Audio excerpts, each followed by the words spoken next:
गुरुर्विष्णु गुरुर्देवो महेश्वर गुरु साक्षात् परब्रह्म तस्मै श्री गुरुवे नमः। यन्माया वशवर्ति विश्वमखिलं ब्रह्मादिदेवासुरा यत् सत्त्वादमृषैव भाति सकलं रज्जो यथा हेर्भ्रमः यत् पादप्लवमेकमेव हि भवाम्भोधेऽस्ति तीर्षावता वन्दे तं शेषकारणपरं रामाख्यमीशं हरिम्। नीलसरोरुह श्याम तरुण अरुण वारिज नयन करऊ सोमम उर्धाम सदा क्षीर सागर शयन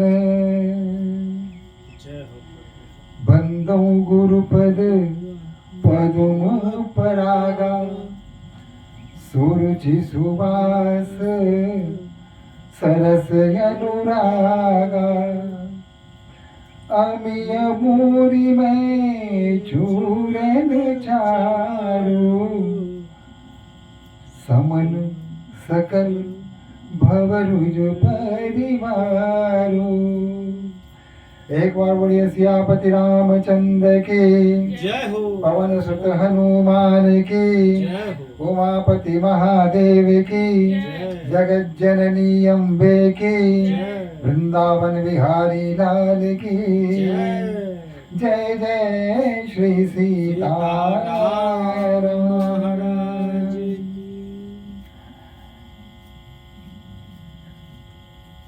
अब नारद जी ने जब विश्व मोहिनी का रूप देखा तो पूरी तरह आसक्त हो गए। उनके हृदय में विश्व मोहिनी के प्रति आसक्ति भर गई, सब कुछ भूल गए। ब्रह्मचर्य का पालन, विरति भाव, यह सब अंतर्निहित हो गया, अंतर्ध्यान हो गया, वैनिश्ड हो गया, कुछ भी शेष नहीं रहा। अब उनकी दृष्टि में एकमात्र वह सुंदरी थी, विश्व मोहिनी थी, और उसे पाने के लिए भीतर छटपटाहट थी। लेकिन हाउ कैन, हम प्राप्त कैसे करें, यह प्रश्न उनके मन में आ रहा था बार बार कि आखिर उसे प्राप्त करें। उसे प्राप्त करने के, जैसा कि पिछली शाम को हमने इसके संदर्भ में आपको बताया था कि उस विश्व मोहिनी के हाथ की रेखाओं में स्पष्ट लिखा था कि इसके जो पति होंगे वो त्रिभुवन स्वामी होंगे, अपराजित होंगे, तीनों लोग 14 भुवन में उनकी पूजा होगी, अर्चना होगी। लेकिन इन्होंने इसका उलट समझा। इसने कहा कि जिस पुरुष से विश्व मोहिनी का विवाह होगा उस पुरुष का भाग्य चमक जाएगा, उस पुरुष का तीनों लोकों में यश फैल जाएगा, तीनों लोकों में उसकी पूजा होगी, वह अपराजित होगा, विश्व विजेता होगा, उसे जीतने वाला कोई नहीं होगा, उसका नाम स्मरण 14 भुवन तीनों लोग करते रहेंगे। इस तरह अपने को ही भ्रम में डाल दिया। वस्तु स्थिति क्या थी और वो क्या समझ बैठे, क्योंकि जाकी रही भावना जैसी प्रभु मूरत देखी उन तैसी, जिसकी जैसी भावना होती है दूसरों को भी उसी भाव से वह देखता है। जो उसका चरित्र होता है वह दूसरों को भी समझता है कि वह मेरी तरह ही है। अगर वह कोई व्यक्ति अगर सज्जन है, धार्मिक है, समाज के प्रति उसकी दृष्टि शिव है, तो वह दूसरों को भी ऐसा ही समझता है कि वह भी मेरी तरह ही अच्छा होगा। लेकिन जिसके मन में कुविचार आते रहते हैं, दूसरों के प्रति दुर्भावना की भावना से वह भरा हुआ होता है। सहस नेत्र पर दोष निहारा, जो दूसरों के दोष को हजार आंखों से देखने वाला हो, ऐसे व्यक्ति दूसरों को भी अपने जैसा समझता है कि जैसे वह दूसरों को देखकर जल जाता है, मर जाता है, उड़ जाता है, वैसे ये भी उड़ता होगा, जलता होगा। नारद जी की भी वही स्थिति थी। उस विश्व सुंदरी के हस्तरेखा में कुछ और अंकित था और इन्होंने समझ लिया कुछ और, क्योंकि उनके मन में वही भाव था। उन्होंने कहा कि इससे अच्छा अवसर अब मुझे मिलने वाला नहीं है। अगर इस सुंदरी से मेरा विवाह हो जाए तो मैं त्रिभुवन स्वामी बन जाऊंगा, फिर त्रिदेव के समकक्ष खड़ा होऊंगा, फिर घर घर हमारी पूजा होगी, न वीणा बजाने की आवश्यकता होगी, न नारायण नारायण जप करने की आवश्यकता होगी। इस भाव से बढ़कर कहा कि तो करे क्या? कहा कि केवल तरीका, तीनों लोग चौदह भुवन में सबसे सुंदर है कौन?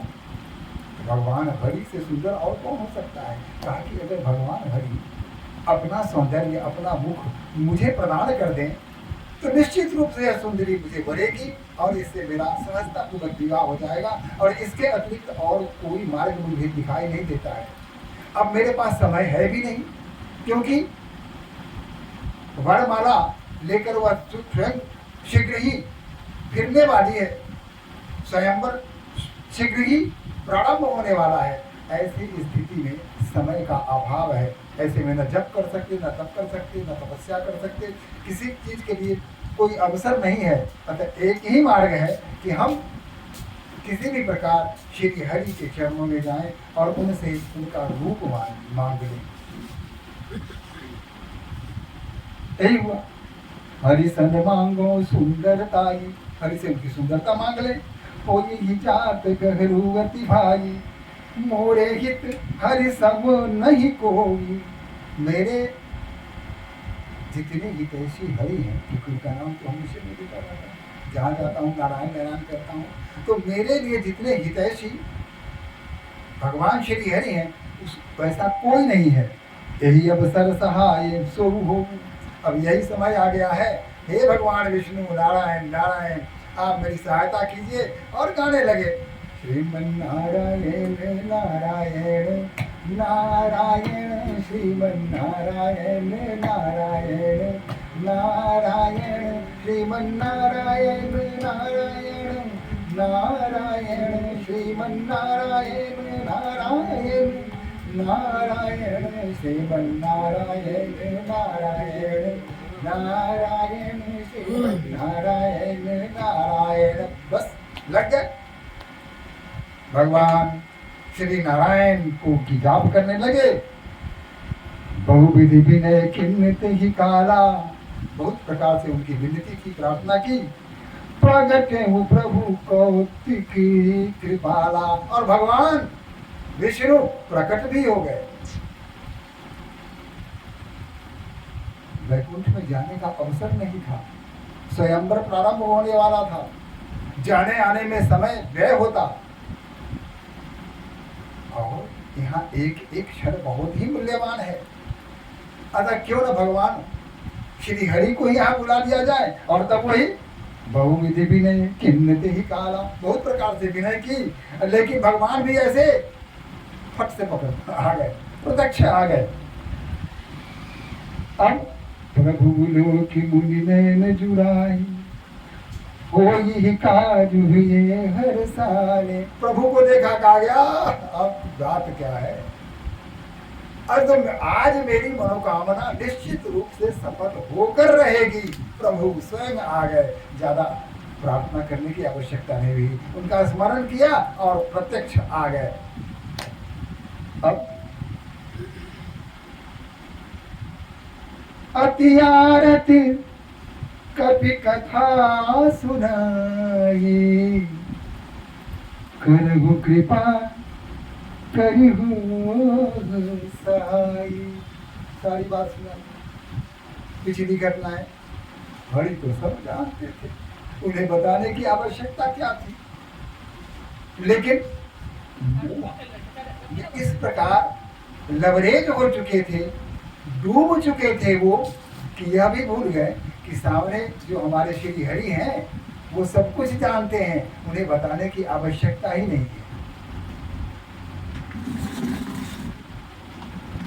करहु कृपा करिहु सहाय, आपन रुख रूप देहु प्रभु मोहि। हे श्री हरि, आप अपना रूप हमको दे दीजिए। आपन रूप देहु प्रभु मोहि। बड़े ही आर्त स्वर में प्रार्थना कर रहे हैं महर्षि नारद, अपना रूप मुझे प्रदान कर दीजिए। आन भांति नहीं पावऊं ओहि, उसको पाने का कोई दूसरा मार्ग नहीं है, कोई दूसरा राह नहीं है।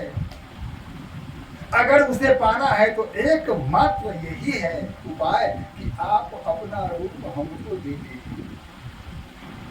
जय विधिनाथ हुई हित मोरा, आप वही कीजिए जिससे मेरा हित हो। करहु सो बेगी दास मैं तोड़ा, मैं आपका दास हूँ, आपका सेवक हूँ, अतः कोई निदान निकालिए, कृपा कीजिए और अपना रूप मुझे प्रदान कर दीजिए। निज माया बल देखी विशाला, ये हंसी बोले दीन दयाला। अंदर ही अंदर हंसे और हंस के बोले, क्या कहा? जय विधि होई परम हित, नारद सुनहु तुम, सोई हम करब न आन कछु, बचन न मृषा हमार।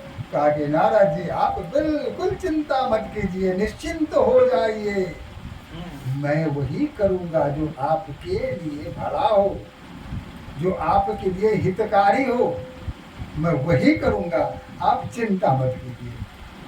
और फिर क्या होता? भगवान श्री हरि ने अपना रूप दे दिया, लेकिन बंदर का मुख दे दिया। आंखें बहुत सुंदर, सब कुछ सुंदर, वही वर्ण, सब कुछ, लेकिन देखने में बंदर। लेकिन एक बात और थी कि जो दूसरे देखते थे उनको लगता था कि ये नारद जी हैं। नारद जी दूसरों के सामने में सिर्फ नारद, महर्षि नारद ही दिख रहे थे। वहां से जब चले स्वयंवर की ओर, तो उनके पीछे भगवान शिव के दो गण भी लग गए। अब ये दोनों गण वहां कुतूहल कर रहे हैं, आनंद ले रहे हैं। करे कोट नारद ही सुनाई, वो मजाक कर रहे थे, उपहास कर रहे थे, उनकी हंसी उड़ाए थे। लेकिन नीक दिनी हरि सुंदर ताई, कहा गया भगवान ने बहुत अच्छा स्वरूप आपको दिया है, कितना सुंदर आप हैं। रीझही राजकुमारी छवि देखी, आपको तो देख ही राजकुमारी रीझ जाएगी, आप पर मन मिटेगी, अपना मन दे देगी, आपको देखते ही मोहित हो जाएगी। ही नहीं बरही हरि जानु विशेखी, और इन्हीं को हरि का, एक तो भगवान श्री हरि जी, और हरि का दूसरा अर्थ होता है बंदर। जानु यह जानकर कि यह बंदर है, विशेष रूप से जानकर इनको वरेगी, इन्हीं को चुनेगी, इन्हीं के गले में वरमाला डालेगी। जो उनकी हंसी कर रहे थे, उनका उपहास कर रहे थे, लेकिन नारद जी रिझहि राजकुमार छब देखी, इन्हीं दरसी हरि जानी विषय की, मुनि मोह मन हाथ पयाए। लेकिन मुनि का जो मन था, जो मोह में आ चुका था, वो दूसरों के हाथ के कठपुतली हो चुके थे, रिमोट कंट्रोल हो गए थे। अब उनके हाथ में कुछ नहीं रहा, जो चाहे उनके नचा लिए। दो गण इनके दोनों तरफ थे, एक बाएं हो गए एक दाएं हो गए, और मजाक करने लगे, क्या सुंदर है। इनको देख कर, इनसे सुंदर तो कोई हो ही नहीं सकता, साक्षात हरि के रूप लेकर आए हैं। और इनके हरि रूप को देख करके वह कन्या इनको छोड़ के दूसरों को की तरफ तो देखेगी ही नहीं। यही यद्यपि सुनहि मुनि अटपटी बानी। हालांकि अटपटी जो उनकी आवाज थी, वो जो व्यंग कर रहे थे, वो जो टेढ़ी टेढ़ी बातों से इनका उपहास कर रहे थे, सुन रहे थे ये, लेकिन समझी न पड़े बुद्धि भ्रम सारी। लेकिन बुद्धि जो भ्रम में सना हुआ था, बुद्धि जो भ्रमित हो चुकी थी, इनकी समझ में नहीं आ रही थी। अब एक बात और है, काहू न लखा सुचरित विशेष। उनका जो चरित था, उनका जो चेहरा था, उनका जो मुख था, यह कोई नहीं समझ सका। लेकिन सो स्वरूप नृप कन्या देखा। लेकिन वह रूप, वह जो बालिका थी, जो वरमाला लिए घूम रही थी, उसने देख लिया। और उसने क्या देखा? मरकट बदन भयंकर देही। बंदर की तरह मुंह था, और उनका शरीर बिल्कुल भयंकर था, डरावना था, देख के भय लगता था। क्या हुआ? देखत हृदय क्रोध भाते ही। उस कन्या को प्रेम क्या होगा? नारद जी के प्रति क्रोध ही उत्पन्न हो गया। अब उनकी तरफ एक बार तो देखा, इसके बाद उनकी तरफ दूसरी तरफ देखने का उसने प्रयास भी नहीं किया, वो वहीं से मुड़ गई। अब वो आगे बढ़ रही है, भटक रही है, देख रही है कि इस राजकुमार के गले में माला डाला जाए। नारद जी बेचैन, अब क्या करे भाई, ये बड़ी समस्या। शायद उसने मुझे देखा नहीं होगा, अगर देख लिया होता उसने तो निश्चित रूप से वरमाला मेरे गले में ही डालती। कहा कि अच्छा ऐसा करता हूँ, आगे चल के बैठ जाता हूँ। बस वहां से उठे, अब जिधर जा रहे थे उसके आगे जाकर के बैठ गए। ये दोनों जो उनके थे भगवान शिव के गण, वो भी उनके पीछे पीछे जरूर उसने नहीं देखा होगा। देखती तो आपके गले में ही माला डालती। बाला घूमती घूमती उधर गई, और ज्यों ही इन पर नजर पड़ी, फिर गुस्से से लाल हो गई, क्रोध से लाल हो गई। अब मुंह फेर करके वहीं से फिर मुड़ गई। यह क्रम लगातार चलता रहा। आखिर धैर्य की भी एक सीमा होती है, कहाँ तक धीरज धरे। इतने में धरि निपतन तह गणयु कृपाला। एक सामान्य राजा के वेश में भगवान श्री उस सभा में आकर बैठ गए, और कुंवरी हर्षि मेलऊ जयमाला। और कुंवरी ने जब उनको देखा, राजकुमारी ने जब उनको देखा, तो उनके गले में जयमाल डाल दिया। और जयमाला उनके गले में पड़ना था कि महर्षि नारद निराशा के सागर में गोते लगाने लगे। अब उसने दोनों तरफ बैठे हुए थे, कहा कि आपको नहीं देखा। निश्चित रूप से आपके चेहरे को ठीक से उसने देखा नहीं होगा, अगर आपके रूप को देख लेती तो निश्चित रूप से।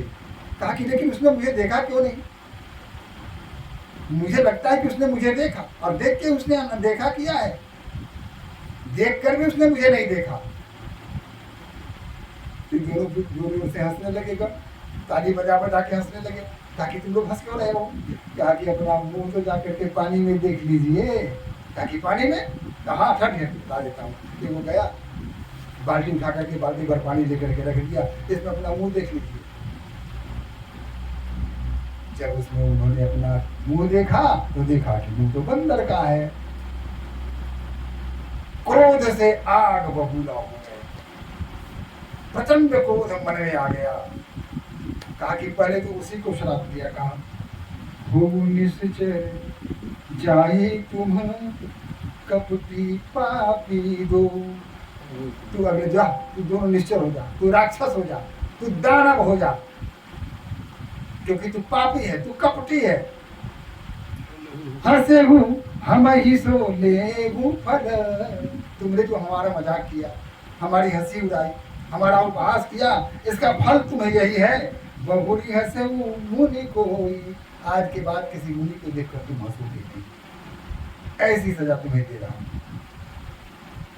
सजा दे, अब इनको तो सजा दे दी, अब सजा देने के लिए तो फिर भगवान हरि को भी छोड़ना नहीं है।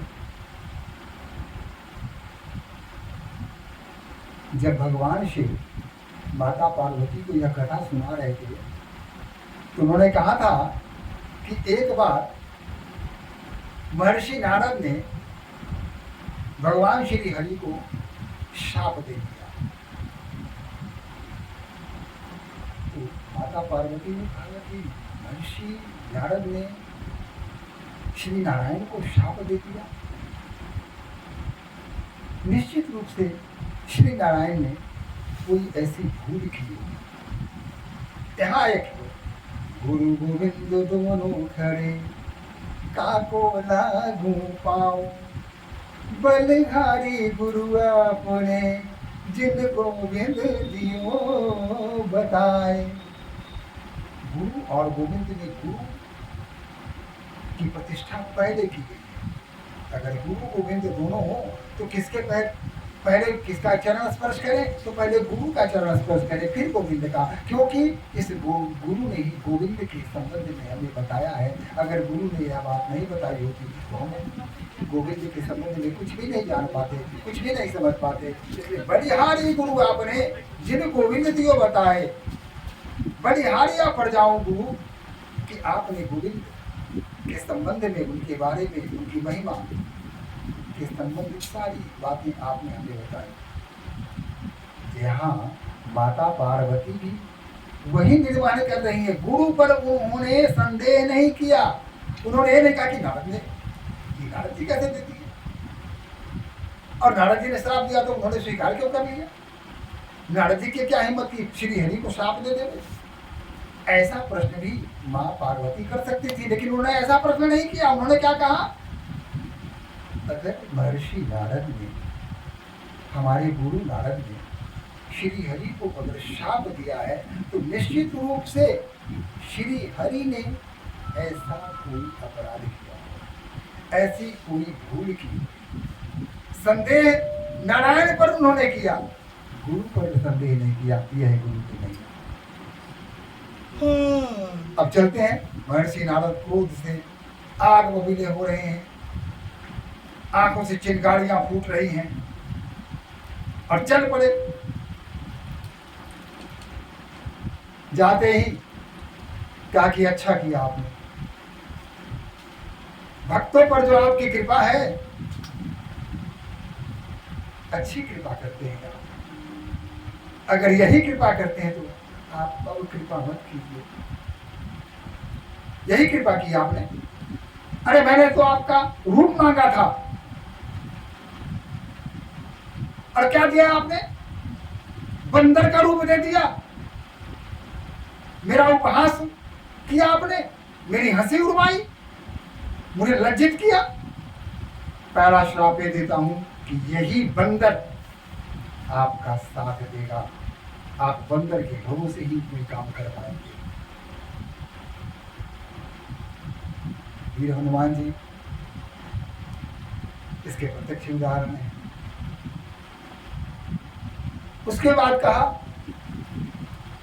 कि जिस नारी के लिए मैं अब तक सुलगता रहा,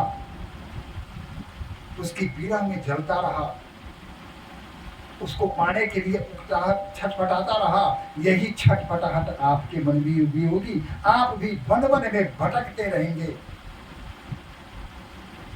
नारी का वियोग आपको भी सहना पड़ेगा।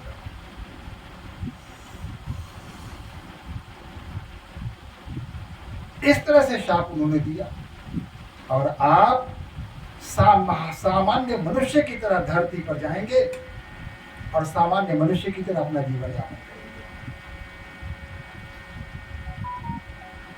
यही कारण था कि रामावतार हुआ। माता लक्ष्मी देखकर अवाक रही, क्या कर दिया इसने, तो भयंकर शाप दे दिया। और भगवान श्री हरि मुस्कुराते रहे, कहा कि आपके तीनों शाप को मैं शिरोधार्य करता हूँ, स्वीकार करता हूँ ऋषिवर। और उसी समय उन्होंने क्या किया, अपनी माया को खींच दिया। तब उन्होंने कि क्या हो गया, मैंने क्या कर दिया।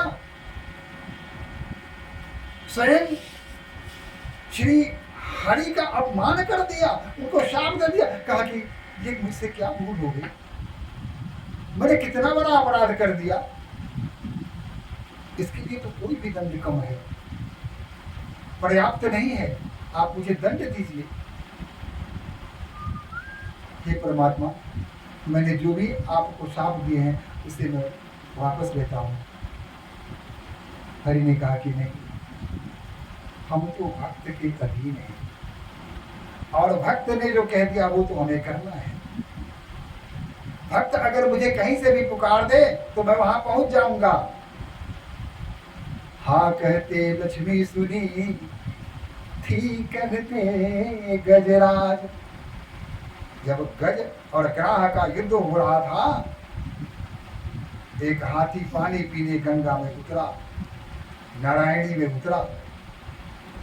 तभी उसके पैर को एक ग्राह ने, एक मगर ने, एक घड़ियाल ने जगह लिया और वो लगातार हाथी को गहरे पानी की तरफ खींचता हुआ जा रहा था।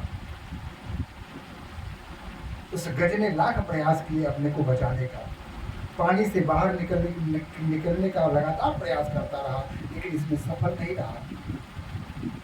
वह घड़ियाल उन्हें खींचता हुआ पानी में ले जाने लगा, यहाँ तक कि पूरा शरीर डूब गया, सिर्फ सूर बच गया जो पानी के ऊपर था।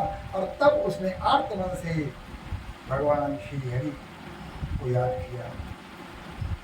श्रीमन्नारायण नारायण नारायण, श्रीमन्नारायण नारायण नारायण, श्रीमन्नारायण नारायण नारायण, श्रीमन्नारायण नारायण नारायण, लक्ष्मी नारायण नारायण नारायण, श्रीमन्नारायण नारायण नारायण।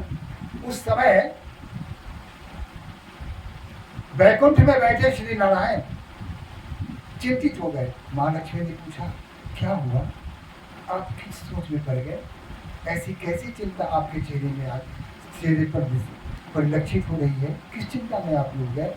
तो श्री नारायण उन्हें बताने लगे और कहने लगे, हाथी डूब रहा है, उसे बचाने जा रहा हूँ। कहना ये चाह रहे थे, देखिए, हाँ कहते लक्ष्मी सुनी थी कहते गजराज। तो हाथी शब्द बोले तो हाँ वैकुंठ में, और थी हाथी के पास पहुंच चुके थे। इतनी शीघ्र भक्तों के पास पहुंच जाते हैं भगवान श्री। भक्त वत्सल हैं, करुणा निधान है। और इस तरह महर्षि नारद का मोह भंग हुआ, लेकिन नारद जी ने जो शाप दिया था, वृथा न जाहि देव ऋषि वाणी, बता देव ऋषि वाणी गीता कैसे जा सकती है, और वो भी भगवान। उन्होंने अपने माथों पर सहजता से उनके श्राप को स्वीकार कर लिया, और वही राम अवतार का एक कारण बना। तो आइए एक बार भगवत भजन कर लेते हैं। जय हो। श्री राम जय राम जय जय राम, श्री राम जय राम जय जय राम, श्री राम जय राम जय जय राम, श्री राम जय राम जय जय राम, श्री राम जय राम जय जय राम, श्री राम जय राम जय